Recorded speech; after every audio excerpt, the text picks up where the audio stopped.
Enséñame, Señor, tu palabra cada día, hazme entender tus misterios, tu revelación, porque tus mandamientos hoy son el gozo de mi corazón.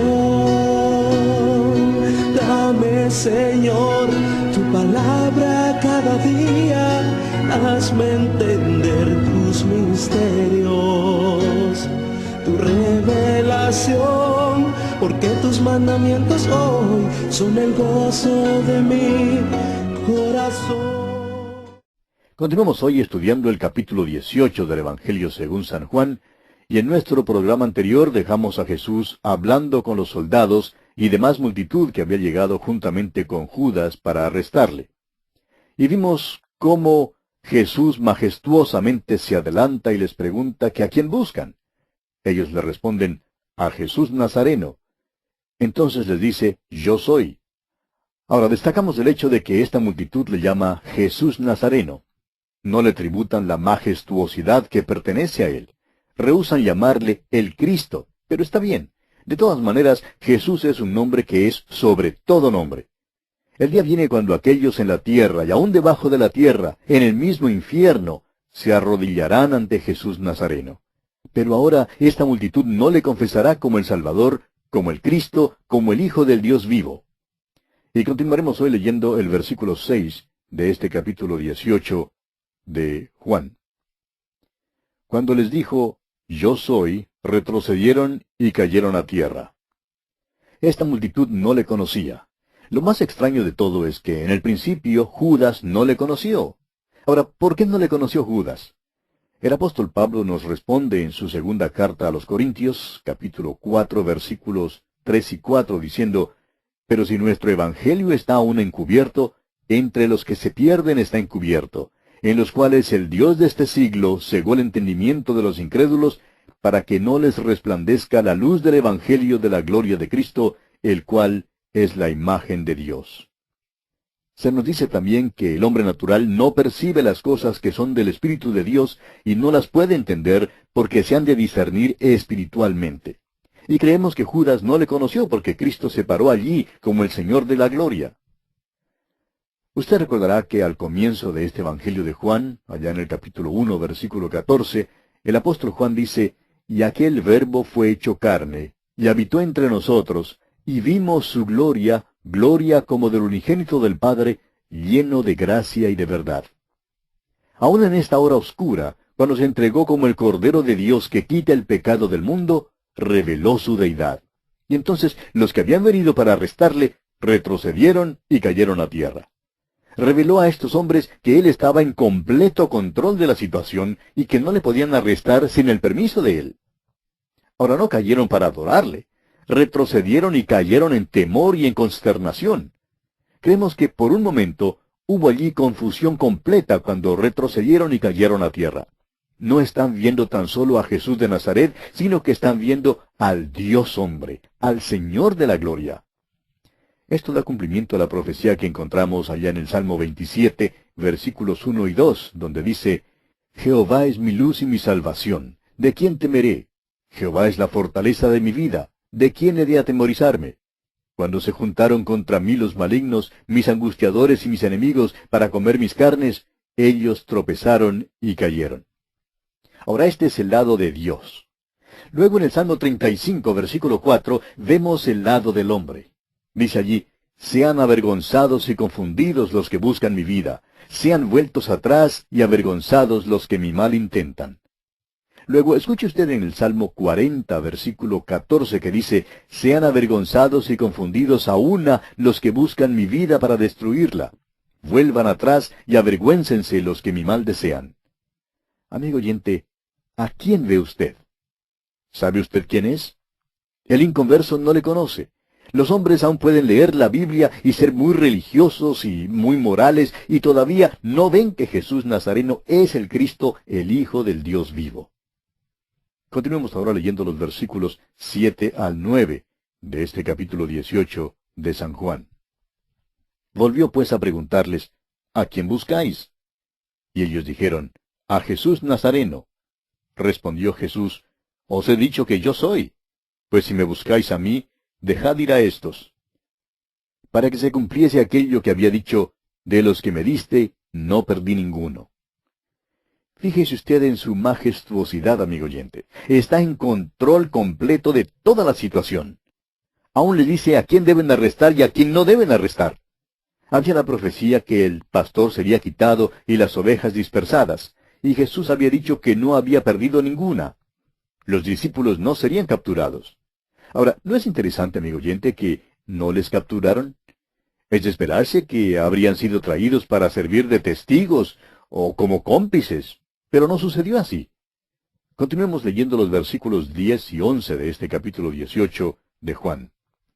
Entonces Simón Pedro, que tenía una espada, la desenvainó e hirió al siervo del sumo sacerdote y le cortó la oreja derecha, y el siervo se llamaba Malco. Entonces Jesús dijo a Pedro, mete tu espada en la vaina. La copa que el Padre me ha dado, ¿no la he de beber? El doctor Lucas nos dice que Jesús tocó la oreja de Malco y la sanó. Por tanto, no arrestaron a Simón Pedro aún después de este asalto. Jesús había llamado a sus discípulos sus amigos, y debían dejarlos ir libres.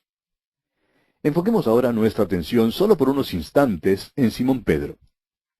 Aquel pobre pescador y sin estudios avanzados, probablemente se sentía acongojado por dentro. Había preguntado al Señor por qué no podía ir con él a donde él iba. Había dicho que entregaría su vida por el Señor y hablaba en serio. Pero el Señor le había dicho que él no se conocía y que negaría aquella misma noche a su Señor. Es tan fácil conseguir que los cristianos se dediquen y que se dediquen de nuevo al Señor. Simón Pedro habría pasado adelante para entregar su vida en toda invitación y habría sido sincero. El problema, amigo oyente, es que no podemos producir esto por nuestra propia fuerza. Esta también fue la experiencia del apóstol Pablo. Él dijo que el querer estaba en él, pero que no hallaba cómo hacerlo. Es sólo el poder del Espíritu Santo que puede producir la vida que es entregada a Cristo. Creemos que Pedro se sentía atribulado interiormente y pensaba, yo sí moriré por él. Ahora, Pedro es un buen pescador, puede tirar una red con pericia, pero no es un buen espadachín. Le cortó la oreja al siervo del sumo sacerdote, aunque quizá lo que quería era cortarle la cabeza. Nuestro Señor le manda entonces a Pedro a que meta su espada en la vaina porque él se está entregando en manos de sus apresadores. Se está preparando, como él dice, para beber la copa que su Padre le ha dado.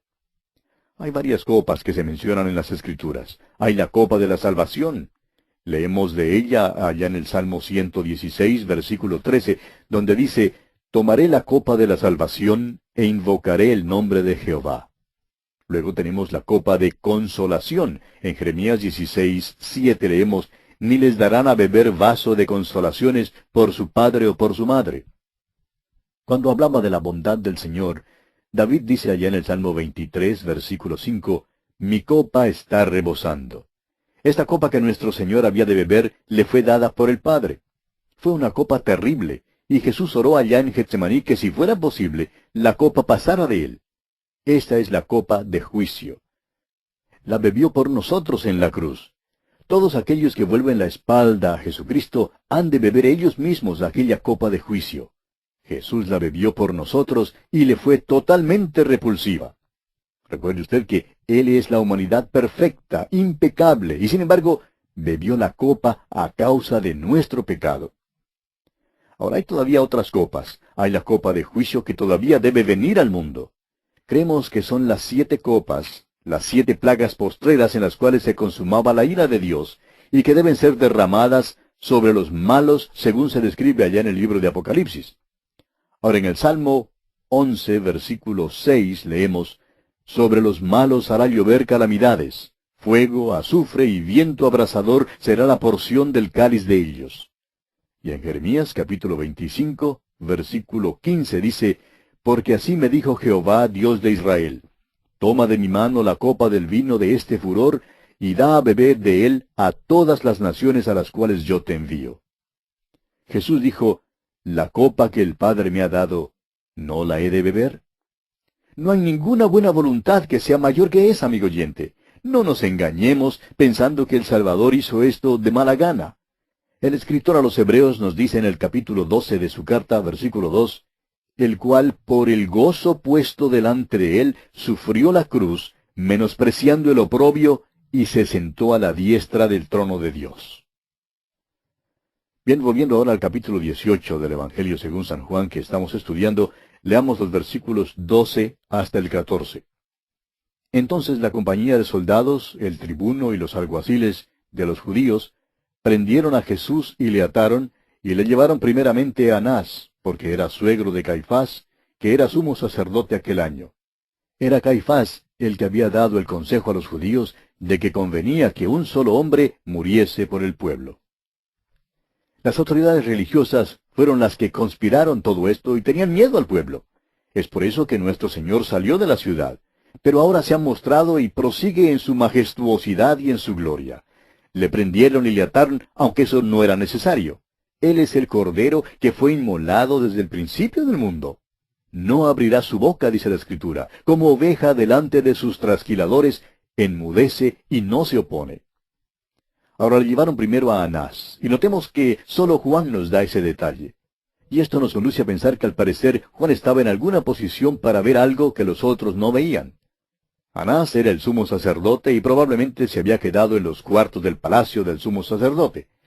La historia secular testifica que Anás era uno de los sumos sacerdotes más inteligentes, más audaces y también más satánicos de todos. Caifás actuaba oficialmente frente al gobierno romano, pero la verdadera cabeza del grupo religioso era el viejo Anás. Creemos que era el verdadero líder, un político que sabía cómo manejar a Roma. A nuestro parecer, él fue quien conspiró en el arresto y el juicio de Jesús y la crucifixión. Todo el juicio fue una farsa, y creemos que la mano de Anás operaba detrás de todo eso. La llevaron pues primero a Anás. ¿Qué injusticia se ha hecho con los judíos a través de los siglos? Les han culpado por los crímenes de tales hombres como Anás, Caifás y Pilato. No somos responsables de los crímenes de alguien solo porque él sea compatriota nuestro. Hay quienes por siglos han llamado a los judíos los asesinos de Cristo, y esto ha sido la base del antisemitismo en Europa. Ellos no son más responsables que los gentiles. En el análisis final, todos nosotros somos responsables de la muerte de Jesús. Él murió por los pecados del mundo. No se debe señalar con el dedo a ninguna raza o grupo de gente. Ahora el versículo 14 nos explica que Caifás, el sumo sacerdote, tenía esta creencia que si un hombre moría por el pueblo, protegería a los judíos contra Roma. Creemos que Juan incluye esto aquí para mostrarnos que ya había sido predeterminado que el Señor Jesús debía morir. Ya habían decidido eso. El viejo Anás conocía los detalles y le necesitaban para inventar una acusación contra Jesús que resultara en la pena de muerte. Una acusación que fuera válida ante las autoridades romanas. El juicio, pues, no fue nada más que una farsa. Ahora, en los versículos 15 al 18, tenemos la primera negación de Simón Pedro. Leamos el versículo 15. Y seguían a Jesús Simón Pedro y otro discípulo. Y este discípulo era conocido del sumo sacerdote y entró con Jesús al patio del sumo sacerdote. Es obvio que aquel otro discípulo era Juan. Al parecer, Juan gozaba del favor de ellos en Jerusalén, y esto lo colocó en posición de poder obtener un pase para que entrara otro. Ahora queremos que usted vea que al parecer Juan era conocido en estos círculos, y que el hecho de que Juan entrara allí no constituía ninguna tentación para él. Fue fatal que Simón Pedro entrara allí. Se paró fuera con los soldados, y Juan recibió permiso para que Simón entrara en la corte interior.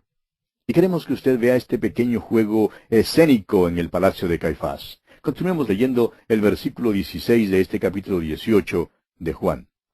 Mas Pedro estaba fuera, a la puerta. Salió pues el discípulo que era conocido del sumo sacerdote, y habló a la portera, e hizo entrar a Pedro. Amigo oyente, permítanos decir lo siguiente.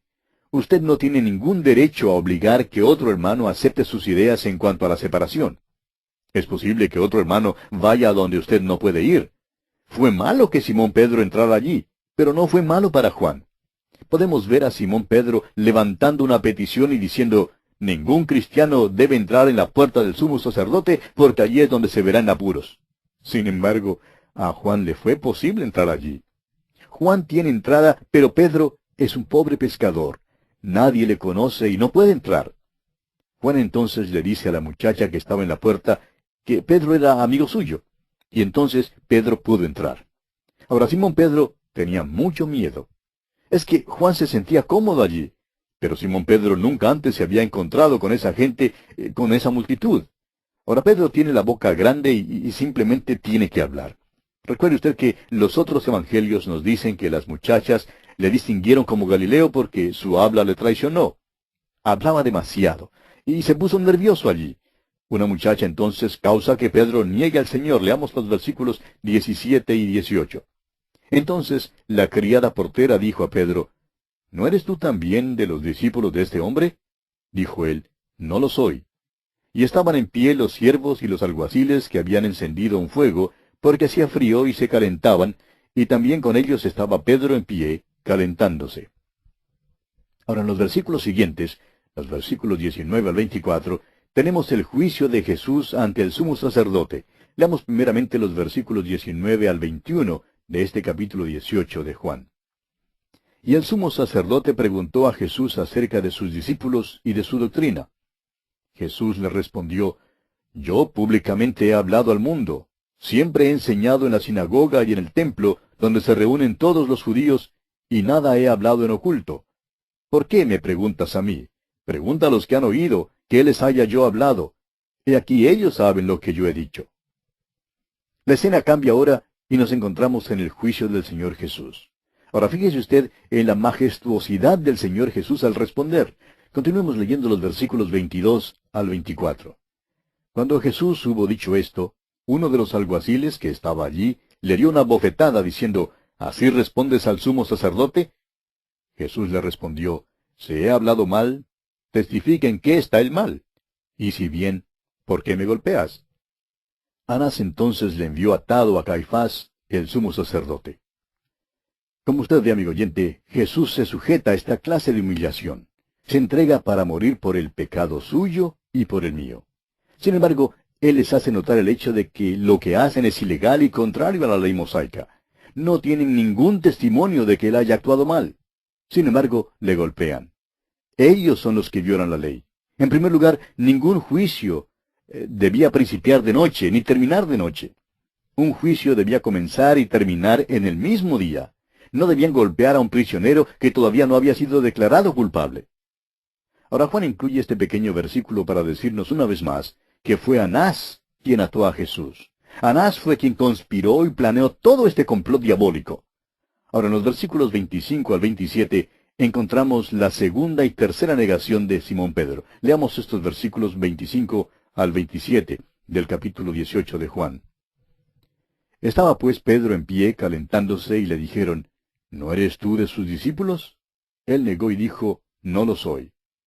Uno de los siervos del sumo sacerdote, pariente de aquel a quien Pedro había cortado la oreja, le dijo, ¿no te vi yo en el huerto con él? Negó Pedro otra vez, y enseguida cantó el gallo. Nos enteramos al estudiar los otros evangelios que Pedro salió fuera y que lloró amargamente. Creemos que vio la cara sangrienta y golpeada de nuestro Señor y que vio aquella mirada de los ojos de nuestro Salvador, y entonces fue cuando él salió y lloró a moco tendido, como decimos. Usted sabe que si discutía con un pariente de Malco, debe haber sido una discusión muy vehemente, y Pedro negó a su Señor. Pero gracias a Dios, el Señor estaba en camino a morir por él, y ya le había dicho que había orado a fin de que la fe de Pedro no faltara. Ahora, ¿por qué es que Simón Pedro, el que hizo un acto tan cobarde como Judas, pudo volver al Señor? ¿Por qué? Porque era un hijo de Dios, tenía a Jesucristo en su corazón y quebrantó su corazón saber lo que había hecho. Un hijo de Dios, amigo oyente, puede alejarse de Dios, pero Dios nunca se alejará de él. Usted puede estar muerto para Dios, pero Dios nunca estará muerto para usted. Siempre está allí, siempre está a su disposición. El Señor nunca le dijo a Pedro, bueno, Pedro, lo siento mucho, pero tú me has fallado y simplemente no te puedo usar más. No, amigo oyente. Apareció personalmente a Pedro después de su resurrección y eligió a Pedro para predicar el primer sermón en el día de Pentecostés. Nunca ha habido un sermón como ese. Gracias a Dios por un Salvador y un Señor así. Siempre le recibirá. Ahora en los versículos 28 hasta el 40, tenemos el juicio de Jesús ante Pilato. Comencemos leyendo el versículo 28. Llevaron a Jesús de casa de Caifás al pretorio. Era de mañana, y ellos no entraron en el pretorio para no contaminarse y así poder comer la Pascua. Vemos aquí que el Señor Jesús no trató de escapar, pero Caifás sí trató de evadir una decisión. Envió a Jesús ante Pilato. Hay un juego escénico muy interesante aquí que deseamos que usted vea, amigo oyente. Vemos aquí, lado a lado, la religión y la persona de Jesús. Aquí está el que ha venido para cumplir la Pascua y morirá en la cruz porque le van a sentenciar a muerte. Pero a causa de que quieren comer la Pascua, estos hombres no entrarán en el pretorio. La ley dice que no podían entrar en la casa de un gentil porque se contaminarían, y por tanto no les sería posible comer la Pascua.